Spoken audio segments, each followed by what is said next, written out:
আজকে বাকি যে আমাদের নৈবেত্তিকগুলো ছিল এই বাকি নৈবেত্তিকগুলো নিয়ে একটু আলোচনা করি। যে এখানে কালার নিয়ে আলোচনা, আমাদের কালার সম্পর্কে কিছু নৈবেত্তিক আসে।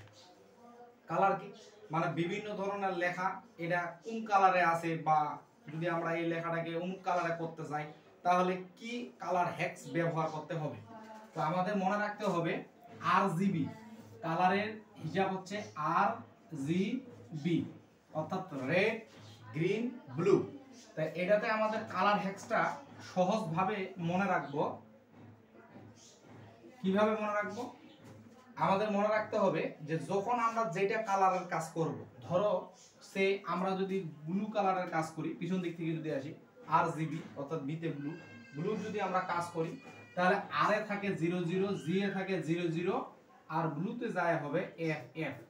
তার মানে এর কালার হ্যাক্স হচ্ছে এই হ্যাশ চিহ্ন দিতে হবে 0000FF, এটা। তার মানে এই কালার হ্যাক্স দিয়ে আমরা যে কোনো ধরনের লেখাকে কি করতে পারবো, ব্লু কালারে করতে পারবো। এবার যদি আমাকে গ্রিন বলে, গ্রিন কালার, তাহলে এই যে গ্রিন জি, তাহলে এই দুটা হবে 00, জি এ যায় হবে FF, আবার বি এ হবে 00। তাহলে এর কালার হ্যাক্স হচ্ছে হ্যাশ 00FF00। এবার যদি আমাদের রেড কালার করতে বলে, যে রেড কালার কোনটা, তাহলে রেডে আর এটা হবে FF, এই দুইটা 00, এই দুটো 00, তাহলে হ্যাশ FF0000। তাহলে আমাদের রেড, গ্রিন, ব্লু যে কালারে করতে বলুক এই কালার হ্যাক্স গুলো দ্বারা করব। আর যদি আমাদের পুরোটাই ব্ল্যাক কালারের করতে বলে তাহলে এর আরো থাকে 00, জিও গ্রিনও থাকে 00, ব্লু থাকে 00, সব 00। তাহলে কালার হ্যাক্স হচ্ছে 6টা 0। যদি হোয়াইট করতে বলে তাহলে এর আরো থাকবে FF, জিও থাকবে FF, এবং ব্লু থাকবে FF। তাহলে এর কালার হচ্ছে 6টা হ্যাক্স। তাহলে এই নৈবেত্তিক গুলোই কালারের ভিতরে আসবে। এটা এখন বিভিন্ন টাইপে তোমাদের বলতে পারে যে এরকম করে 6টা অ্যাপ দিলে এটা কোন কালার, তাহলে এটা হোয়াইট কালার, অথবা হোয়াইট কালারের কোনটা কালার হ্যাক্স, তাহলে এটা এইভাবে দিবে। আর ট্যাগের গঠন, একটা ট্যাগ যদি আমি গঠন করতে চাই তাহলে গঠনের অংশ হচ্ছে 3টা। এই 3টা কি? একটা হচ্ছে ওপেনিং এলিমেন্ট, আর একটা হচ্ছে ক্লোজিং। তার মানে কি আমাদের যে কোনো ধরনের ট্যাগ আগে ওপেন করতে হবে, মাঝখানে উপাদানটা লিখতে হবে, আমি কাজটা কি করতেছি এলিমেন্ট, হ্যাঁ, আর ট্যাগ আবার কি করে দিতে হবে, ক্লোজ করে দিতে হবে। এই কাজটা আমাদের করতে হবে। এটা হচ্ছে ট্যাগের গঠন। তাহলে ট্যাগ একটা গঠন করতে গেলে এই 3 অংশে গঠন করতে হবে। এটা নিয়ে একটু পরে আলোচনা করতেছি। আর ট্যাগ হয় 2 ধরনের। তাহলে 2 ধরনের কি? একটা এমটি ট্যাগ আর একটা হচ্ছে কন্টেইনার ট্যাগ। এমটি ট্যাগ কোনটা? এমটি ট্যাগ হচ্ছে ফাঁকা ট্যাগ, আর কন্টেইনার ট্যাগ হচ্ছে ধারক ট্যাগ। ফাঁকা ট্যাগ বলতে কি বুঝাইছে? ফাঁকা ট্যাগ বলতে বুঝাইছে যে যার শুরু আছে কিন্তু শেষ নাই, এটা হচ্ছে এমটি ট্যাগ, ফাঁকা ট্যাগ। যেমন ইমেজ, যেমন বিয়ার, এদের আমরা ওপেন করব, মানে এদের শুরু করব কিন্তু এদের শেষ নাই। আর কন্টেইনার ট্যাগ হচ্ছে ধারক ট্যাগ, এই ট্যাগের শুরুও আছে এবং শেষও আছে।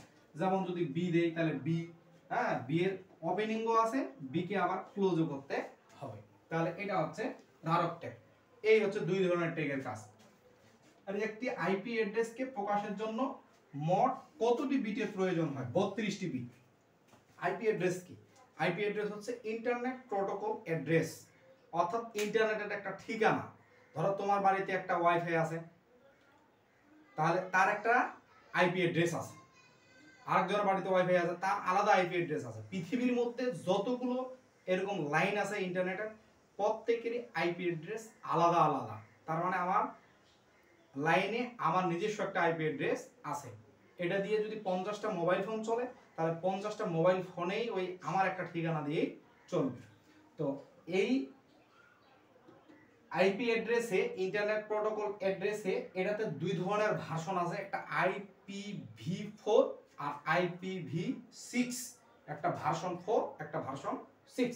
তো এই যে এটার সর্বোচ্চ মান হচ্ছে 32। আর যদি বলে এটাতে কত অক্টেটে ভাগ করা হয়, এই যে 32টি, হ্যাঁ, বিট রয়েছে, এটার অক্টেট সংখ্যা কয়টা? তাহলে অক্টেট সংখ্যা মনে রাখবা 4টা, অর্থাৎ 4টা করে মানের পর একটা করে ডট, 4টা করে মানের পর একটা করে ডট, এইভাবে 32টা মান দিবি। আর এক একটা ডটের মাঝখানটাকে বলা হয় এক একটা অক্টেট। তাহলে আমাদের অক্টেট হবে কয়টা? যদি 32টা বিট হয়, 4 বার মানে 4টা সংখ্যা পর পর যদি ডট হয়, তাহলে 4 আসতে 32, তাহলে টাইপ হবে কয়টা? 8টা। অর্থাৎ 8টা তোমাদের কি হবে?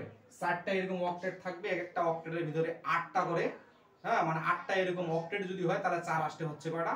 32টা। তাহলে 32টা বিটের সমতুল্য হবে। তার মানে যে কোনো একটা আইপি অ্যাড্রেসকে যদি আমি প্রকাশ করতে চাই তাহলে অবশ্যই 32টা বিটের মাধ্যমে প্রকাশ করতে হবে এবং অক্টেট দিতে হবে কয়টা? 8টা। আর এক একটা অক্টেটের মধ্যে থাকবে সংখ্যা কয়টা? 4টা। তাহলে 4 আসতে কত? 32। আজকের ক্লাস এখান থেকেই এগুলোর মধ্যে আশা করা যায় প্রথম ক্লাস এবং দ্বিতীয় ক্লাস মিলে তোমরা HTML এর থেকে যে নৈবেত্তিকগুলো আসবে আশা করা যায় সেই নৈবেত্তিকগুলো তোমরা কমন পাবে। ভিডিওটি ভালো লাগলে অবশ্যই ফলো করবেন এবং এই ভিডিওটি শেয়ার করে দিবেন। ইউটিউব থেকে দেখলে অবশ্যই সাবস্ক্রাইব করবেন এবং আমার পাশে থাকবেন। ধন্যবাদ।